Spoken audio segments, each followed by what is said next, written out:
دالتانو د هند په ګڼو ولایتونو کې د سپریم کورټ د یوې پریکړې پر ضد پر دویمه ورځ هم مظاهرې وکړې. د هندوانو د ټیټې طبقې دا خلک وایي د دوی د ساتنې قانون په اړه د عدالت پریکړه ښایي د دوی ژوند ستونزمن او پر ضد یې تاوتریخوالی زیات کړي. د کورنیو چارو وزارت وایي عدالت ته یې پریکړې ته د بیاکتنې ویلي. د لودھیانې یو اوسیدونکی هرویندر وایي د ټول هیواد پر کچ دا مظاهرې پر کاروبارونو اغیز لري. د ترانسپورټ نظام درېدلی دی.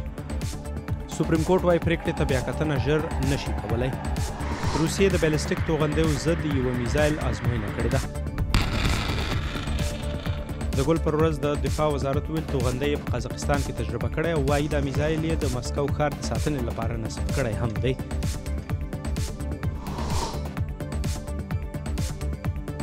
او د چین د خلایي څېړنو لومړنۍ لیبارټري چې تیانګیانګ یو نومیږي د دوشنبې یا ګل پر ورځ ځمکې ته ورسېده.